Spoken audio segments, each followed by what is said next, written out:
नमस्कार मित्रांनो. चला, मॅथ सोसायटी परिवारामध्ये आपल्या सगळ्यांचं मी मनापासून स्वागत करतो. काल आपण लेक्चरला सुरुवात केली होती संख्या व संख्येच्या प्रकार या टॉपिकमध्ये. कालच्या लेक्चरमध्ये आपण नैसर्गिक संख्या शिकलो होतो. नैसर्गिक संख्येची काय काय वैशिष्ट्य आहेत ते पाहितले होते. पूर्ण संख्या शिकलो होतो, ज्याला आपण होल नंबर म्हणतो, त्याचे वैशिष्ट्य काय काय पाहितले होते. आणि नैसर्गिक संख्येवरती परीक्षेला कुठल्या कुठल्या प्रकारचे प्रश्न विचारले जाऊ शकतात ते आपण मागच्या लेक्चरमध्ये पाहितलं होतं. तुम्ही ते लेक्चर पाहितलं नसेल तर त्याची लिंक मी डिस्क्रिप्शन मध्ये देतो. तिथं जाऊन तुम्ही नक्की मागचं लेक्चर बघा आणि मगच आजचं लेक्चर बघा, म्हणजे तुम्हाला त्या लेक्चरची लिंक लागेल. ठीक आहे, चला आजच्या आपण लेक्चरला सुरुवात करूया. सुरुवात करण्यापूर्वी पुन्हा एकदा तेच सांगतोय, ही आपली सोशल मीडिया आहे. काय ही आपली सोशल मीडिया आहे आणि या सोशल मीडियावरती माझा व्हॉट्सअप क्रमांक आहे 9561614615 9561614615. हा माझा व्हॉट्सअप नंबर आहे. तुला अभ्यासाच्या संदर्भात, मॅथ रिजनिंगच्या संदर्भात, कुठल्या परीक्षेच्या संदर्भात तुझी वैयक्तिक काही अडचण असेल त्या संदर्भात मला बिनधास्त 24/7 यावरती तू मेसेज करू शकतोस. हे आपलं प्ले स्टोअरला ऍप आहे. काय आपलं हे प्ले स्टोअरला ऍप आहे द मॅथ सोसायटी नावानं. काय आहे? द मॅथ सोसायटी नावानं. तसंच इंस्टाग्राम आयडी आपला द मॅथ सोसायटी नावानंच. या इंस्टाग्रामच्या आयडी वरती मी 10-10 सेकंदाच्या शॉर्ट ट्रिक्स देत असतो. इथं आपण लॉंग व्हिडिओ घेतो, पण इंस्टाग्रामला अशा खत्री ट्रिक्स आहेत की तुम्ही डोळ्यानं पाहूच तर त्या प्रश्नाचे उत्तर सोडवता. इंस्टाग्रामवरती आयडी काय आहे? The math society. आणि आपलं हे टेलिग्राम चॅनल आहे. काय? द मॅथ सोसायटी नावानंच. आता तू म्हणशील मास्तर ह्याच्यावर मी टिक कशी करू? याच्यावरती नाही टिक करायची मित्रा. डिस्क्रिप्शन मध्ये या सगळ्याच्या लिंक मी दिलेल्या आहेत तुला. तिथं जाऊन क्लिक करायचं आणि या सगळ्या आपल्या सोशल मीडियाला तू जॉईन व्हायचं. समजतंय का नाही? सगळ्या सोशल मीडियाचं नाव आहे आपल्या काय? The math society. समजतंय का नाही? सगळ्याला फॉलो कर, म्हणजे वेगवेगळे येणारे व्हिडिओ लेक्चर तुला तुझ्यापर्यंत पोहोचत राहतील. ठीक आहे, चला आपण काल सुरुवात केली होती. नैसर्गिक संख्या पाहितल्या होत्या, पूर्ण संख्या पाहितल्या होत्या, त्याच्यावरचे कशा पद्धतीने प्रश्न विचारले जातात ते पाहितलं होतं. आज आपण पुढे एक संख्याचा प्रकार घेणार आहेत. काय करणार आहेत आपण? पुढे एक संख्याचा आज एक प्रकार शिकणार आहेत. कोणता प्रकार आहे माहिती? समसंख्या. म्हणजे तू पहिलीला होतास ना, पहिलीला तेव्हा सुद्धा या समसंख्या विचारल्या जात होत्या. Even number. आपण मग शाळेतच एक व्याख्या आपली पाठ असायची. ज्या संख्येच्या एकक स्थानी 0, 2, 4, 6, 8 हे अंक येतात त्याला समसंख्या म्हटलं जातं. काय म्हटलं जातं? समसंख्या. कोणतीही जगातली संख्या असू दे, त्याच्या एकक स्थानी शोधायचं. आता एकक स्थान म्हणजे काय कळतंय का तुला? नाही ना? बघ, लक्ष दे. मी इथं कोणतीही संख्या लिहिली, 38,516 लिहिला. ठीक आहे, तू संख्येकडे बघ आणि तुझ्या उजव्या हाताकडून जी पहिली संख्या नाही, हिला एकक स्थान म्हटलं जातं मित्रा. हे एकक स्थान आहे, हे दशक स्थान आहे, त्याच्या बाजूचं शतक स्थान, हजार, आणि हे 10,000. म्हणजे 38,516 यातलं हे जे 6 आहे नाही, म्हणजे संख्येकडे बघताना तुझ्या उजव्या हाताकडून जी पहिली आहे त्याला आपण एकक स्थान म्हणतो. काय म्हणतो? एकक स्थान. आणि त्याच एकक स्थानाच्या जागी एक तर 2 असलं पाहिजे. काय असलं पाहिजे? 2 असलं पाहिजे, 4 असलं पाहिजे, 6 असलं पाहिजे, 8 असलं पाहिजे किंवा 0 असलं पाहिजे. यापैकी कोणताही अंक असू दे आणि संख्या केवढीही असू दे. काय सांगितलं मी तुला? अंक एकक स्थानी यापैकी एक असला पाहिजे, एक तर 2 असलं पाहिजे, 4 असलं पाहिजे किंवा 6 असलं पाहिजे किंवा 8 असलं पाहिजे किंवा 0 असलं पाहिजे.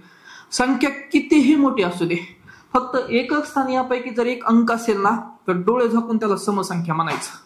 संपला विषय. किती सोपं आहे बघ. आता मी संख्या वाचून नाही दाखवत, पण तुला एकदम मोठी संख्या लिहून दाखवतो मी.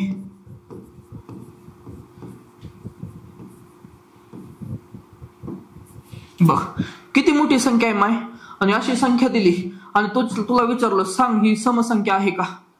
काहीच करायचं नाही, एकदम सोपं सांगतो तुला. संख्येच्या एकक स्थानकडे जायचं आणि या ठिकाणी 0, 2, 4, 6, 8 यापैकी जर एक अंक असला ना तर ही पूर्ण संख्या ही समसंख्या असते. समजतंय का नाही? बघा, एकक स्थानी काय आहे? 2 आहे. मग ही पूर्ण संख्या काय आहे? समसंख्या. समजलं तुला? आता समसंख्या कशा शोधायच्या कळतंय का नाही? बघ, व्याख्यात सुद्धा आपण तेच दिलं. ज्या संख्येच्या एकक स्थानी 2, 4, 6, 8, 0 या अंकापैकी एक अंक येतो त्या संख्यांना समसंख्या म्हणतात. उदाहरण दिलंय बघ 28. बघ एकक स्थानी काय आहे 8 आहे म्हणजे 28 समसंख्या आहे. उदाहरण दिलंय 256. एकक स्थानी काय आहे 6 म्हणजे ही समसंख्या आहे. 1234 उदाहरण दिलंय एकक स्थानी काय आहे 4 आहे म्हणजे ही सुद्धा समसंख्या आहे. इथं काय दिलंय 5900 एकक स्थानी काय 0 म्हणजे ही सुद्धा काय आहे समसंख्या आहे. समजतंय का नाही तुला? ठीक आहे. आता बघ ह्या समसंख्येची काही वैशिष्ट्य आहेत ते वैशिष्ट्य आपल्याला बघायचे. समसंख्येच्या एकक स्थानी 0 2 4 6 8 यापैकी एक अंक असतोच. काय यापैकी एक अंक असतोच. जर यापैकी जर एक अंक नसेल तर ती समसंख्या होऊ शकत नाही. म्हणून समसंख्येच्या एकक स्थानी 0 असलं पाहिजे किंवा 2 असलं पाहिजे किंवा 4 असलं पाहिजे किंवा 6 असलं पाहिजे किंवा 8 असलं पाहिजे. या 5 पैकी जर एखादी संख्या असेल डोळे झाकून ती समसंख्या आहे समजायचं. ठीक आहे. बघ दुसरं, कोणत्याही समसंख्येचा वर्ग समसंख्याच येतो. बघ दुसरं वैशिष्ट्य काय आहे, कोणत्याही समसंख्येचा वर्ग हा समसंख्याच येतो.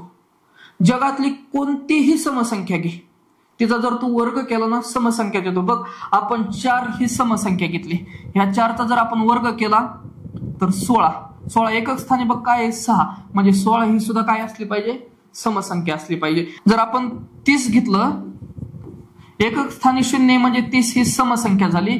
30चा वर्ग जर केला तर 900 येतो. 900च्या एकक स्थानी काय आहे 0 म्हणजे 900 सुद्धा ही काय असली पाहिजे समसंख्या असली पाहिजे. तसंच बघ 12 घेतला आपण 12चा वर्ग केला. हा बघ हे 12च्या 2 हे एकक स्थानी काय आहे 2 आहे मग ही 12 समसंख्या झाली. आणि समसंख्येचा वर्ग केला तर 144 येतो आणि एकक स्थानी 4 आहे म्हणजे काय 144 सुद्धा समसंख्या आहे. समजतंय का नाही? तसंच बघा आता कोणत्याही 2 क्रमवार समसंख्येमध्ये 2चा फरक असतो म्हणजेच प्रत्येक संख्या समसंख्या ही 2 ने वाढत जाते. जगातल्या कुठल्याही 2 क्रमवार संख्या आहेत समसंख्या त्यामध्ये फक्त 2चा फरक आहे. तू म्हणशील मास्तर कसं? बघ लक्ष दे. आपण 4 येतं आणि हे 6 ह्या 2 क्रमवार काय येतात समसंख्या येतात आणि 2 क्रमवार समसंख्याच्या मध्ये 2चा फरक असतो. बघ 4 + 2 केलं तर 6 येतं. तसंच कोणत्याही 2 समसंख्या घे 12 घे त्यामध्ये 2 प्लस कर उत्तर आलं 14 म्हणजे 12 आणि हे 14 ह्या क्रमवार समसंख्या आहेत आणि क्रमवार समसंख्येच्या मध्ये 2चा फरक असतो. आता पुढचा बघ, कोणत्याही 2 समसंख्येची बेरीज वजाबाकी गुणाकार समसंख्याच येते. काय सांगितलंय? कोणत्याही 2 समसंख्येची बेरीज वजाबाकी आणि गुणाकार समसंख्याच येते. बघ आपण 24 ही एक समसंख्या घेऊ प्लस त्यामध्ये 12 ही समसंख्या करू. 4 आणि 2 6 2 आणि 1 3 36 सुद्धा काय झाली मित्रा समसंख्या. कशी? तर 36च्या एकक स्थानी 6 आहे आणि ज्या संख्येच्या एकक स्थानी 0 2 4 6 8 असतो तिला समसंख्या म्हटलं जातं. बघ तसंच या 24 मधून जर आपण 12 वजा केले तर इथं 2 राहतील इथं 1 राहील. 12च्या एकक स्थानी 2 आहे म्हणून ही सुद्धा समसंख्या आहे. तसंच बघ आपण 8 एक समसंख्या घेतली आणि 4 एक समसंख्या घेतली. काय केलं? एक 8 समसंख्या घेतली आणि एक 4 समसंख्या घेतली यांचा गुणाकार केला तर 8 चौक किती येतं 32. 32च्या एकक स्थानी 2 आहे म्हणून 32 सुद्धा समसंख्या आहे. यावरनं काय समजलं तुला? कोणत्याही 2 समसंख्येची बेरीज वजाबाकी गुणाकार समसंख्याची असते. तू म्हणशील मास्तर कोणत्याही 2 समसंख्याचा जर आम्ही भागाकार केला तर समसंख्या येते का? तर येऊ शकत नाही. कारण बघ आपण 2 भागिले 2 जर केलं तर 2 1 2 येतं आणि 1 ही समसंख्या नाही. काय आहे? 1 ही समसंख्या नाही म्हणून समसंख्येची बेरीज कर वजाबाकी कर किंवा गुणाकार कर. 2 समसंख्येच्या बेरीज वजाबाकी गुणाकार केल्यानंतर मिळणार उत्तर हे समसंख्याच येतं. समजतंय का नाही? बघ पुढे बघू आपण थोडं. सर्वात लहान समसंख्या काय दिलंय? 2 दिली. काय दिली? 2 दिले. मग 0 समसंख्या नाही का मित्रा? तू तर म्हणला ना म्हणा मास्तर, तू तर म्हणलास की 0 2 4 6 8 आपण सिरियलने लिहितो 0 2 4 6 8. ह्या संख्येच्या एकक स्थानी कोणत्याही जर हे अंक आले तर त्याला समसंख्या म्हणतो. तर आपली सुरुवात शून्याने झाली, मग पहिली समसंख्या शून्य का नाही? तर शून्य समसंख्या नाही का? तर शून्य ही समसंख्या आहे. तुला जगात कुठेही प्रश्न येऊ दे, शून्य ही समसंख्या आहे का, तर तू डोळे झाकून 100% सांगायचं शून्य ही समसंख्या आहे. पण पहिली समसंख्या कोणती असा जर प्रश्न आला तर तुझं उत्तर असलं पाहिजे 2. समजतंय का नाही तुला? जगात तुला कुठेही प्रश्न विचारू दे आणि कुणीही विचारू दे, जर तुला विचारलं शून्य ही समसंख्या आहे का, तर डोळे झाकून त्याला सांगायचं बघा शून्य ही समसंख्या आहे. पण त्यानं दुसरा प्रश्न विचारला, मग सांग मला सर्वात लहान समसंख्या कोणती, तर तो उत्तर द्यायचं 2. लक्षात ठेवा, जास्त डोकं लावीत बसू नका. शून्य ही समसंख्या आहे का, तर आहे. आणि सर्वात लहान समसंख्या कोणती, 2. संपला विषय. ह्याच्यापेक्षा बाकी काय याच्यावरती नाही विचारणार नाहीत. आता बघ, सर्वात मोठी समसंख्या इन्फिनिटी, अनंत आहे, अनंत, सांगताच येणार नाही तुला. समजतंय का नाही? बघ, म्हणजे सर्वात लहान नैसर्गिक संख्या कोणती होती, 1. सर्वात मोठी नैसर्गिक संख्या सांगता येत नाही. सर्वात लहान पूर्ण संख्या 0. सर्वात मोठी पूर्ण संख्या सांगता येत नाही. सर्वात लहान नैसर्गिक संख्या 2. सर्वात मोठी नैसर्गिक आपलं समसंख्या सांगता येत नाही. सर्वात लहान समसंख्या 2. सर्वात मोठी समसंख्या सांगताच येत नाही. एवढं लक्षात ठेव. क्रमवार समसंख्येतील फरक 2चा आहे. बघ, तुला काय सांगितलं होतं मी, क्रमवार समसंख्येतील फरक कितीचा आहे, 2चा असला पाहिजे. म्हणजे बघ, 12 आणि 14 ह्या क्रमवार समसंख्या आणि यांच्यामध्ये कितीचा फरक आहे, 2चा फरक आहे. म्हणजे 12 मध्ये 2 टाकले की 14 उत्तर येतं. समजतंय का नाही? ठीक आहे, चला आता पुढे बघूया थोडं. एक n क्रमवार समसंख्येची बेरीज, हे आपण आणखी एक पुढचा प्रकार घेऊ आणि हे काही तुम्हाला मी नंतर सांगतो. बघा, पुढचा प्रकार आहे विषम संख्या. काय आहे पुढचा प्रकार? विषम संख्या. याला इंग्लिशमध्ये ऑड नंबर म्हटलं जातं. काय म्हटलं जातं? Odd number. समसंख्येसारखंच आहे. कोणत्याही संख्येच्या एकक स्थानी एकतर 1 असलं पाहिजे, नसता 3 असलं पाहिजे, नाहीतर 7 असलं पाहिजे, नाहीतर 9 असलं पाहिजे. काय असलं पाहिजे? एकतर 1 असलं पाहिजे, नाहीतर 3 असलं पाहिजे, नाहीतर 5 असलं पाहिजे, नाहीतर 7 असलं पाहिजे, नाहीतर 9 असलं पाहिजे. कोणत्याही संख्येच्या एकक स्थानी 1, 3 किंवा 5 किंवा 7 किंवा 9 या अंकापैकी जर एखादा अंक असेल तर त्या संख्येला डोळे झाकून विषम संख्या म्हणायचं. काय म्हणायचं त्या संख्येला? डोळे झाकून, त्या संख्येला डोळे झाकून विषम संख्या म्हणायचं. कळतंय का नाही? बघा, आता मी कोणतीही संख्या लिहू दे इथं, 24,573 लिहिलं. एकक स्थान तुला सांगितलं होतं, उजव्या हाताकडून जे पहिलं अंक असतो त्याला एकक स्थान म्हणायचं. आणि ह्या एकक स्थानी बघ 3 दिलाय, म्हणजे 24,573 ही विषम संख्या आहे. समजतंय का नाही? कळ्या की नाही कळ्या? बोला बरं. हे बघा, 13 आहे, एकक स्थानी 3 आहे, विषम संख्या आहे. 547 आहे, एकक स्थानी 7 आहे, ही विषम संख्या आहे. 2475 आहे, एकक स्थानी 5 आहे, हे सुद्धा विषम संख्या आहे. 1001 आहे, एकक स्थानी 1 आहे, ही सुद्धा विषम संख्या आहे. म्हणजे कोणतीही संख्या जगातली असू दे, त्या संख्येच्या एकक स्थानी एकतर 1 असलं पाहिजे, किंवा 3 असलं पाहिजे, किंवा 5 असलं पाहिजे, किंवा 7 असलं पाहिजे, किंवा 9 असलं पाहिजे. यापैकी एक अंक असला ना तर त्या पूर्ण संख्येला आपण विषम संख्या म्हणू शकतो. समजतंय का नाही? बघा, आता या विषम संख्येची काही वैशिष्ट्य आहेत. काय वैशिष्ट्य आहे? प्रत्येक विषम संख्येमध्ये 2चा फरक असतोच. अर्थात कोणत्याही विषम संख्येमध्ये 2 मिळवले की विषम संख्याच येते. समसंख्येसारखंच आहे. कोणत्याही क्रमवार समसंख्येमध्ये 2चा फरक असतो. कोणत्याही समसंख्येमध्ये 2 ऍड केले की तुम्हाला मिळणारी संख्या ही समसंख्यात मिळते. तसंच कोणत्याही जर विषम संख्येमध्ये क्रमवार विषम संख्या जर पाहितली तर त्यामध्ये काय असतो मित्रा? 2चा फरक असतो. आणि कोणत्याही विषम संख्येमध्ये जर 2 टाकले तर मिळणारं उत्तर हे विषम संख्यात येतं. बघ, ही 21 विषम संख्या आहे, त्यामध्ये 2 ऍड कर, 23 विषम संख्यात झाली. इथं 35 आहे, 35 मध्ये 2 ऍड कर, 37 विषम संख्या झाली. 41 आहे, प्लस 2 ऍड कर, 43 विषम संख्या. 47 प्लस 2 49 विषम संख्या. म्हणजे कुठल्याही विषम संख्येमध्ये जर तू 2 ऍड केले, 2 प्लस केले, 2 अधिक केले तर मिळणार उत्तर हे सुद्धा विषम संख्याच असतं. दुसरं बघ, सर्वात लहान विषम संख्या कोणती आहे? 1 आहे. ह्यामध्ये कन्फ्युज व्हायचं नाही हा. समसंख्येत आणि विषम संख्येत. समसंख्येत सर्वात लहान समसंख्या 2, विषम संख्येत सर्वात लहान विषम संख्या 1. शून्य समसंख्या आहे का? तर आहे. शून्य विषम संख्या आहे का? तर अजिबात नाही. एवढं लक्षात ठेव. आणि सर्वात मोठी विषम संख्या सुद्धा इन्फिनिटी येते, ती सुद्धा आपल्याला सांगता येत नाही, ती अनंतापर्यंत असते. म्हणजे सर्वात मोठी विषम संख्या सांगा असं जर तुला कोणी प्रश्न विचारला तर त्याचं उत्तर अनंत असतं, इन्फिनिटी असते, ते तुला उत्तरच देता येणार नाही. ठीक आहे, समजतंय? चला आता पुढे बघ. क्रमवार विषम संख्येची बेरीज n² ह्याचा एक फॉर्म्युला आहे, ते आपण आता लगेच बघूया.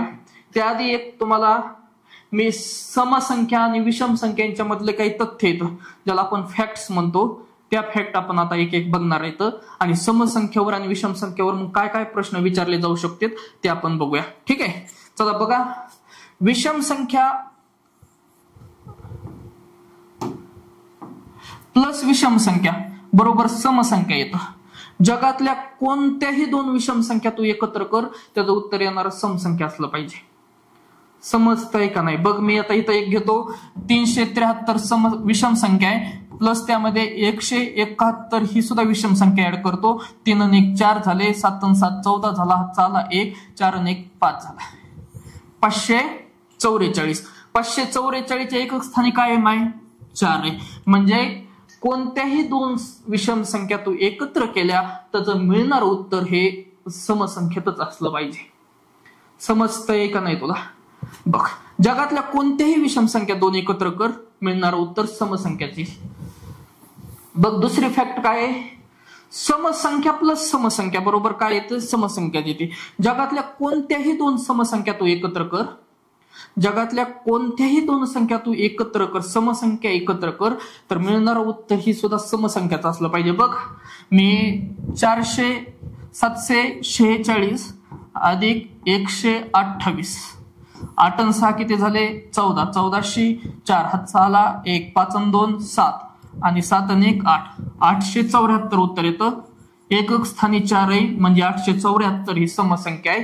म्हणजे यावरनं तुला समजतंय की जगातल्या कोणत्याही 2 समसंख्या एकत्र आल्या की त्याचं मिळणारं उत्तर हे समसंख्याच असतं. संपला विषय. बघ, आता तसं तिसरी फॅक्ट बघायची आपल्याला. काय तिसरी फॅक्ट आहे? समसंख्या प्लस विषम संख्या बरोबर विषम संख्या येतं. समसंख्येमध्ये विषम संख्या ऍड कर किंवा विषम संख्येमध्ये समसंख्या ऍड कर, मिळणारं उत्तर हे विषम संख्याच येणार. समजतंय का नाही तुला? सांग.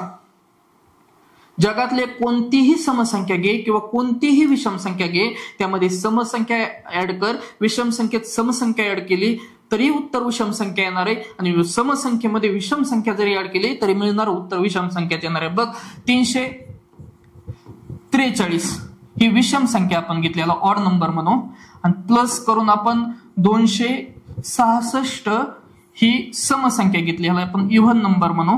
बघ, 6 आणि 3 9, 6 आणि 4 10, 0 हातचा आला 1, 4 आणि 2 6, 609. एकक स्थानी काय आहे? 9 आहे. आणि ज्याच्या एकक स्थानी 9 असते ती पूर्ण संख्या विषम संख्या असते.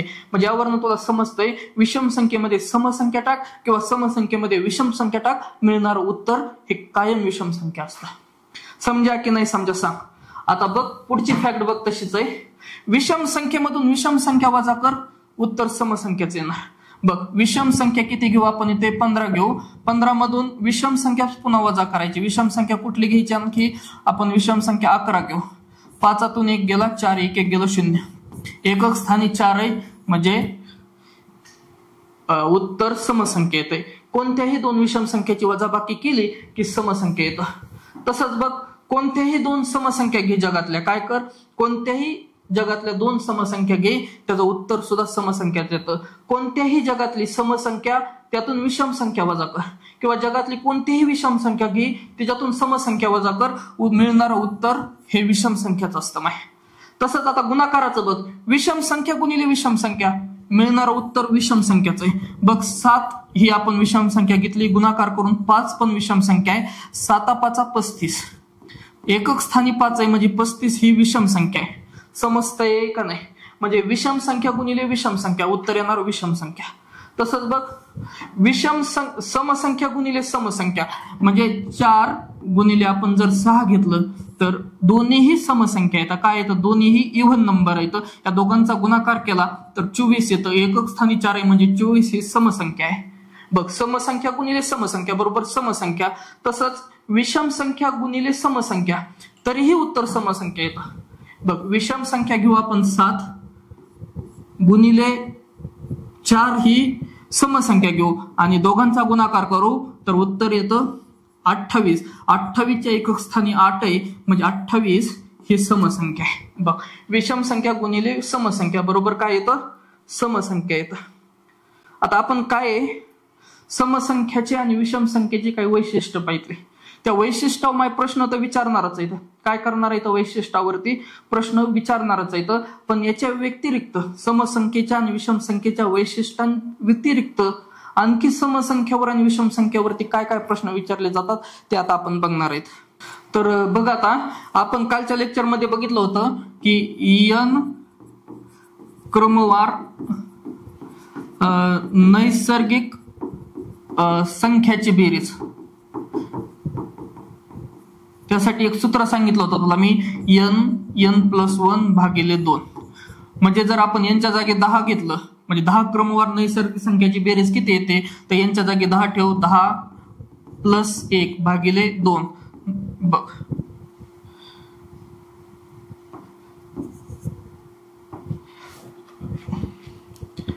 दहा 1 किती झाले? 11. ह्याच्यामध्ये काही नाही म्हणजे गुणाकाराचं चिन्ह भागिले 2. बे 1 बे, बे 5 10 आणि 11 5 55. म्हणजे 10 क्रमवार नैसर्गिक संख्याची बेरीज किती जर विचारलं तर काय उत्तर येईल? आपलं 55 उत्तर येईल. तसंच बघा, आता समसंख्यावर आणि विषम संख्यावरच अशा पद्धतीने सुद्धा प्रश्न विचारले जातात. काय प्रश्न विचारला जाऊ शकतो? पहिला, n क्रमवार समसंख्येची बेरीज किती? काय प्रश्न विचारला जाऊ शकतो? n क्रमवार समसंख्येची बेरीज किती?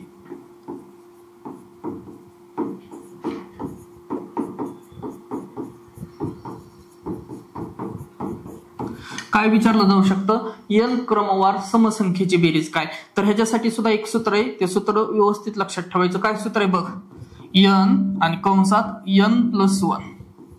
झालं, संपलं सूत्र. एवढंच सूत्र आहे. लय सोपं. हे ट्रिक्स न सुद्धा मी तुम्हाला सांगणार आहे. बघा, प्रश्नात जर विचारलं, काय विचारलं प्रश्नात जर असं विचारलं की 10 क्रमवार समसंख्येची बेरीज किती?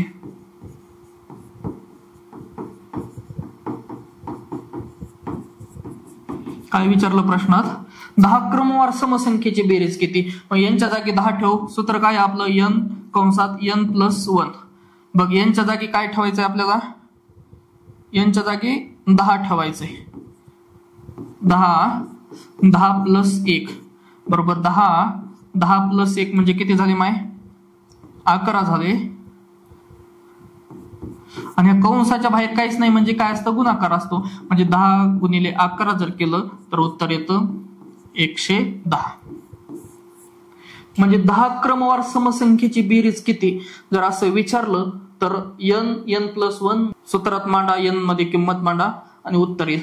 आणि जर ह्याच्यापेक्षा शॉर्ट न करायचं असलं ना तर आणखीन एक बघ, ही काय झाली? आपली आम जिंदगी झाली. काय झाली? आम जिंदगी नस हे सोडलंय. आपल्याला आता मेंटॉस जिंदगी करायची. काय करायची? मेंटॉस जिंदगीने शिकायचं. 10 क्रमवार समसंख्येची बेरीज विचारली की 10 घ्यायचे आणि त्याच्या पुढची संख्या घ्यायची. त्याच्या पुढची संख्या कोणती माय? त्याच्या पुढची संख्या आहे 11 आणि ह्या दोघांमध्ये फक्त गुणाकार करायचा. 11 आणि 10 110. संपला विषय. बघ, आणखी बघ. आता आपण प्रश्नात घेतलं समजा 20 क्रमवार समसंख्येची बेरीज किती?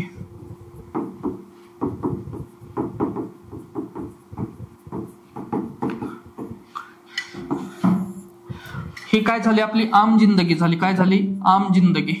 आम जिंदगीत आपण काय करतो? n+1 यांच्या जागी 20 ठेवतो.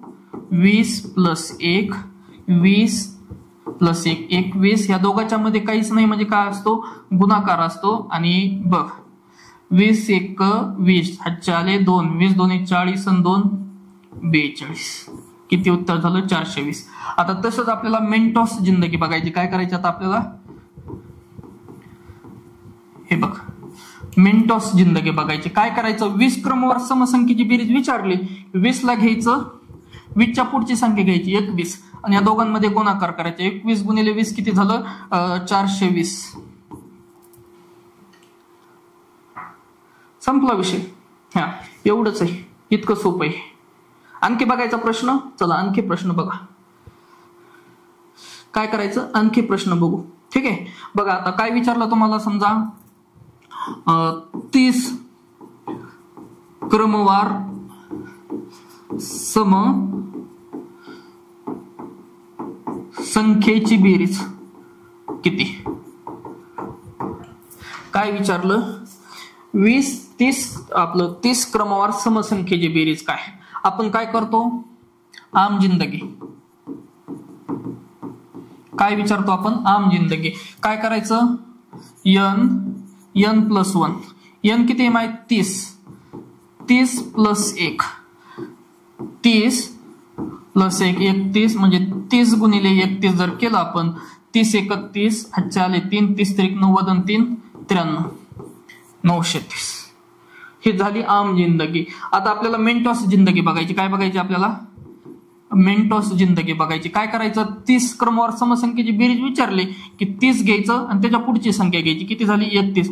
दोघांमध्ये गुणाकार करायचा फक्त. 30 31, हातच्या आले 3, 30 3 90 आणि 3 93, 930. विषय संपला. कळतंय का नाही तुला, सांग. आणखी एक प्रश्न बघ. बघा असं विचारलं, 15 क्रमवार समसंख्येची बेरीज किती. 15 क्रमवार समसंख्येची बेरीज किती. आम जिंदगी.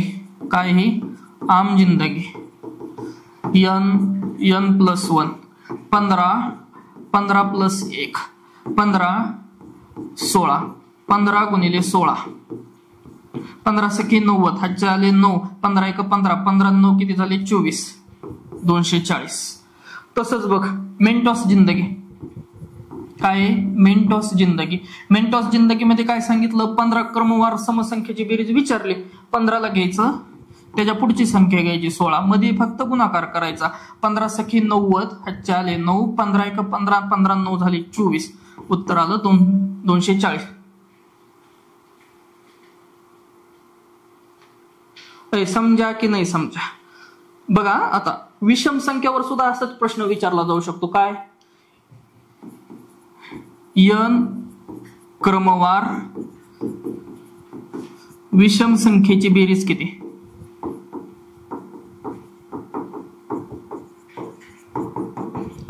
काय विचारलं जाऊ शकतं, n क्रमवार विषम संख्येची बेरीज किती. याचा फॉर्म्युला काय आहे, फक्त n काढायचा आणि त्याचा वर्ग करायचा. म्हणजे जर तुम्हाला प्रश्नात विचारलं, काय विचारलं प्रश्नात, प्रश्न विचारला समजा 15 क्रमवार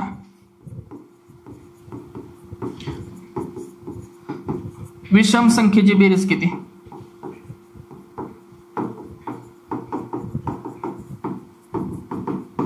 काय विचारलं, 15 क्रमवार विषम संख्येची बेरीज काय.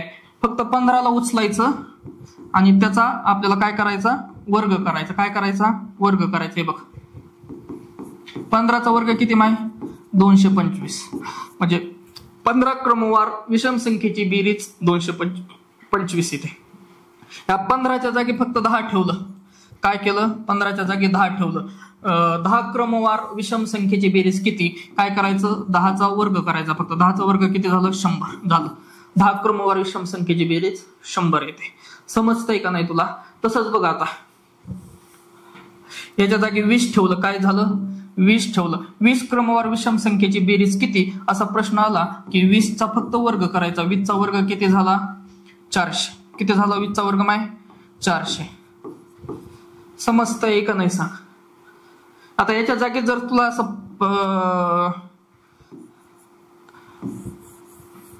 काय विचारलं? 55. म्हणजे 55 क्रमवार विषम संख्येची बेरीज किती? तर काय करायचं? 55चा फक्त वर्ग करायचा. आणि तुला मी शिकवलंय ज्या संख्येच्या एकक स्थानी 5 येतं त्या 5चा अगोदर वर्ग करायचा. किती झाला? 25. आणि 5च्या नंतर कोणती संख्या असते? या 6. तर या दोघांचा गुणाकार करायचा. 6 पंचे 30, 3025. समजतंय का नाही तुला? तर याच्यात जागी